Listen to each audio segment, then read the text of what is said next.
What's going on, everyone? Welcome back to the Real Reflections channel, and welcome back to our little middle of the year checkup that we've been doing over the last couple videos.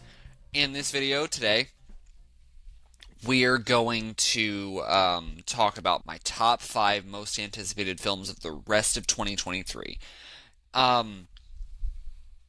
Going into this, I should make it clear that I'm kind of avoiding the big stuff. I'm obviously I'm excited for The Flash on Friday or tomorrow actually.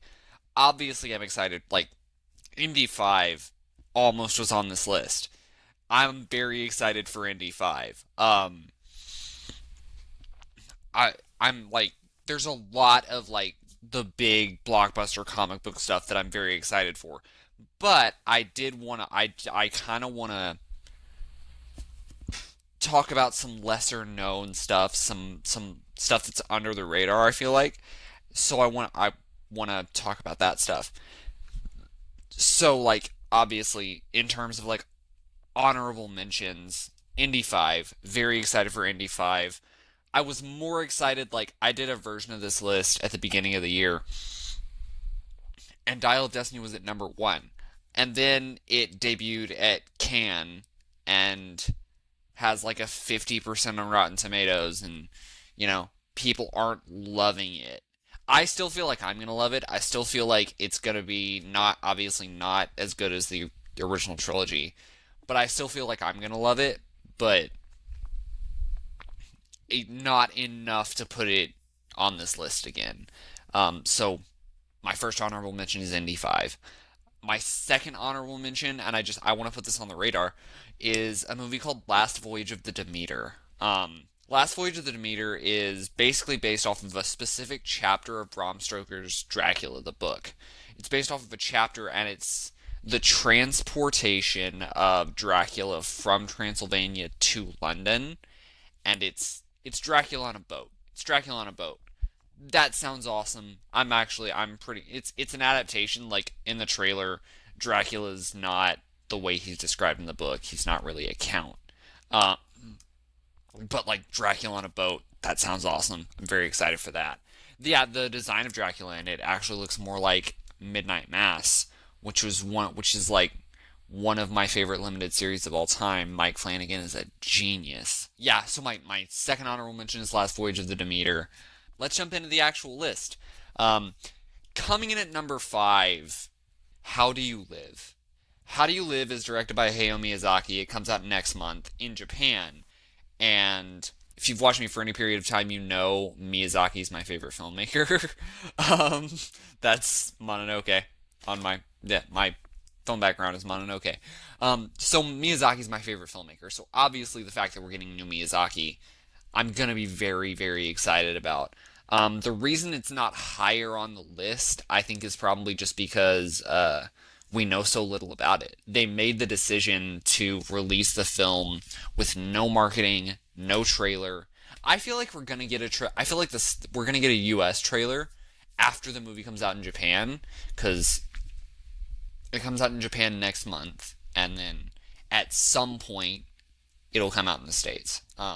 I feel like we're going to get a trailer when it comes out in the States, but leading up to the Japanese release, leading up to the initial release, they're not putting out trailers, they're not putting out marketing at all. They're just going off of the goodwill that Miyazaki has built over the last 30 years. Which for me is a whole lot of goodwill. He's my favorite director. Mononoke is my favorite animated movie of all time. Spirited Away is my second favorite animated movie of all time. I've seen 6 Miyazaki, given all 6 of them 5-star reviews. He's my favorite filmmaker. The man can do no wrong. I have no reason to believe. In fact, I am marginally certain that How Do You Live will probably be my favorite film of the year. At least top 3. I'm pretty certain of that. Yeah, so my number 5 is How Do You Live, directed by Hayao Miyazaki. Coming in at number 4, Dune Part 2. I am a Dune. Watching Denis Villeneuve's Dune for the first time was what I imagine watching the Philosopher's Stone was like for Harry Potter fans. It's like in Philosopher's Stone when he goes to Ollivanders for the first time and he gets the wand and there's like lights and it's like this majestic moment. That's what I imagine. That's what watching Dune, the Dune movie, Denis Villeneuve's Dune. That's what that was like for me. It was exactly what I pictured. The performances were stellar. Oscar Isaac as Duke Leto Atreides is one of my favorite pieces of casting of all time. I think that's just fantastic. Um, and it's a movie that understood the tone of the book, the complexities of the book. It's a movie that took a source material that's written in a way that would almost make it unfilmable because the source material is written in like third person omniscient, so you get the inner monologue of every single character, and the movie finds a way to, and maybe it's because I knew those inner monologues going in, but the movie finds a way to portray and communicate those ideas and communicate what every character's feeling, even if it's in like small scenes. Like I wish there was more of Leto and Jessica, because that Leto and Jessica's relationship is my favorite relationship in the book. And I wish there was more of it, but there's more of it in the book. In the movie, there's just enough of it to make that relationship interesting, and I love that. Obviously, all of the cast is great. The visuals look great. The fact that we're adding, I should talk about Dune Part 2. Um, I should talk about the actual movie. The fact that we're adding Christopher Walken as the Emperor is genius casting, and I'm very excited for that.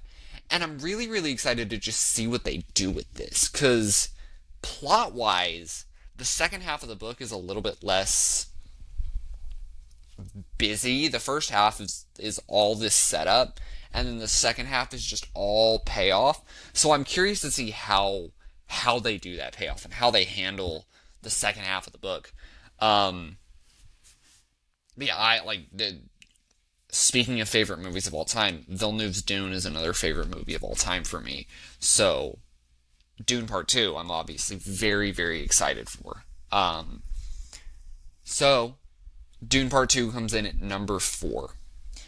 Coming in at number 3, Oppenheimer.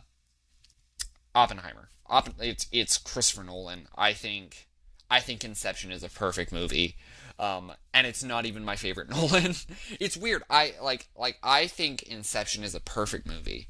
I think everything about Inception's plot, the characters, the script, the Nolan-isms, like the gimmick, I guess you would say. I think all of that is like a 9.5. Whereas with other movies, like my favorite Nolan is probably The Prestige, depending on the day. With The Prestige, there's certain aspects of The Prestige that are at like a 7 or an 8, but there's also aspects of The Prestige that I think are at a 10. So Nolan is I feel like Nolan is every film fan's first favorite director, and that was true for me. So yeah, I mean, the fact that we're getting new Nolan, incredible. The fact that it's the story of J. Robert Oppenheimer, which is one of the most tragic stories in history, that's amazing. I can't wait to see how they handle the the trailer reminded me a little bit of Air. I can't wait to see how they handle the scientific achievement that was Oppenheimer's life, while also handling the fact that that scientific achievement led to the death of millions and could lead to the destruction of the Earth. I can't wait to see how they balance that, and I'm very, very excited for that. The cast is stacked once again. You got Matt Damon, you got Cillian Murphy as Oppenheimer, you've got Florence Pugh, you've got Robert Downey Jr. I could go on for hours. That cast is wild. The fact that they're doing like some of the movies in black and white and some of the movies in color, I think Christopher Nolan is about to make. I think this is going to be Christopher Nolan's opus. I think it's going to be incredible, and I'm very, very excited to see what he does and how he handles this very complex very fascinating story. The reason it's not higher on the list, especially when you look at what my one and two are, the reason it's not higher on the list is because I feel like I know what it is. I feel like I've seen a whole I've seen every Nolan except Following, I think. So I know what a Nolan film is. I know what a biopic is. Um, so I know what this movie is. I think the movie's going to be incredible, but I know what it is. Whereas with my number two, let's talk about my number two, which is Barbie. I have no idea what that movie. I have no idea what Barbie is. Barbie looks wild, and I have no idea what it is, and I'm very, very excited. It came out in digital yesterday. I'm about to watch Beau is Afraid for the first time. Barbie looks like Beau is Afraid meets like Don't Worry Darling. Don't Worry Darling sucked, but Don't Worry Darling, the first like 2/3 of Don't Worry Darling was actually really good. I think the twist in that movie just completely destroys it. Like God, that I laughed when the twist happened in Don't Worry Darling. Such a bad movie. But so Barbie looks like it takes everything that I loved about Don't Worry Darling and throws it into this weird, trippy story about like capitalism and femininity. I'm very, very excited. It's apparently moderately political. Um, it's apparently funny. It's apparently emotional. Barbie just everything I've heard seems so like disconnected, unconnected, but so made for me that like I'm so excited to see it. I'm so hyped to see Barbie. Um and everything about it just screams like it's made for me. I follow a YouTuber who is very confused and doesn't like what Barbie is because he's like this movie feels like it's made for 20-year-olds and not my kids, which is, the target audience for Barbie, which is fair. That's completely fair. And maybe if I had kids, I would see it differently. But yeah, the movie's made for 20 somethings on Twitter. I'm a 20 something on Twitter. Of course, I'm excited for it. Um, yeah, I think Barbie's gonna be something special and something interesting. This is the most anticipated list. This is not even really about how good I think the movie's going to be. I just said I think my number five is going to be my favorite movie of the year. Um, it's about how excited I am to see it. And I am so ludicrously excited to see Barbie. It's kind of insane. With that, let's jump into my number one.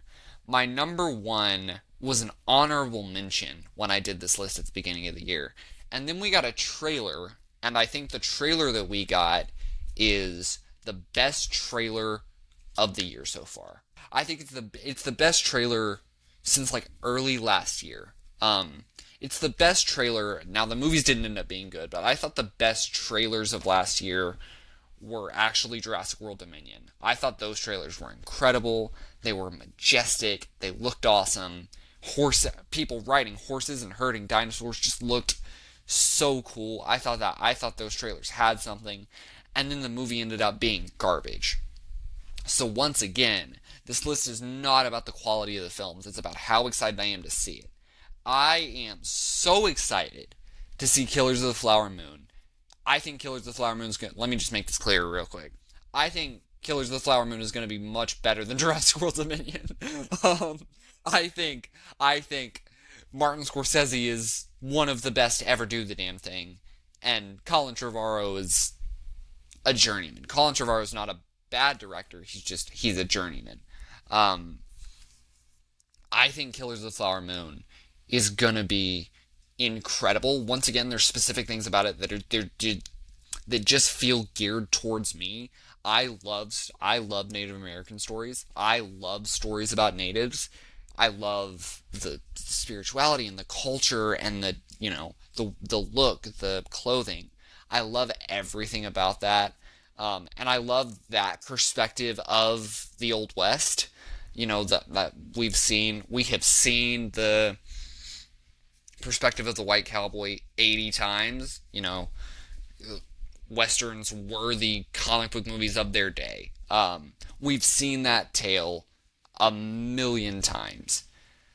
With this, it looks like we're getting that. It looks like it's still led by a white dude, which I think is fine, especially if you do it well. Like I'm not gonna knock it for that. Um, but it does look like there's also Lily Gladstone, and it looks like it's going to really really delve into that story and really really delve into some really really fascinating injustice, because it's based off of a true story. I talked about on the podcast at one point a documentary that came out on Showtime called Murder in Bighorn that's about missing and murdered Indigenous women. It's about like an epidemic that happens, where I believe it's Montana. Indigenous women make up like 13% of the population and make up almost 30% of trafficked women. I love stories like that. Like I don't love stories like that. I don't love hearing stories like that. But those stories draw out an emotional response from me, and I love seeing them told, and I love seeing that awareness brought. So I think Killers of the Flower Moon is going to do that for this story, and I'm very excited about that. Also, Martin Scorsese is just a master of his craft. The film looks visually stunning. The final shot of that trailer is one of my favorite shots of the decade. And the voiceover is incredible. The performances look incredible. You've got Leo DiCaprio, he's Leonardo DiCaprio. Say what you want about his personal life. The dude's incredible. The dude's a brilliant actor. I love him in Gatsby. I love him in Titanic. He's brilliant. You've got Jesse Plemons, who looks incredible. You've got Brendan Fraser, who looks incredible. You've got Lily Gladstone, who looks incredible. I think Killers of the Flower Moon, I think this movie looks incredible, and I'm really, really excited to see it. It's a 3-hour movie, and I'm so excited. I'm so excited to let Scorsese take me on this ride. Like, I didn't love The Irishman, but I did love Silence. So I'm very, very curious to see which Scorsese we get. Yeah, so Killers of the Flower Moon comes in at number 1 on my most anticipated films of the rest of the year list. Yeah. With that down, why don't you go ahead and jump down in the comments below and let me know what you're excited for the rest of the year. Also, if there's any under-the-radar movies that you're looking forward to for the rest of the year, like Past Lives. I didn't even talk about Past Lives, which is apparently the best movie of the year so far. Yeah, so I haven't talked about a lot. But yeah, go ahead and jump down below and let me know what your favorite movies of the year, or most anticipated movies of the year so far are. And we will see y'all in whatever the next video is. Don't forget to like, comment, share, and subscribe. And talk about movies no one else has seen.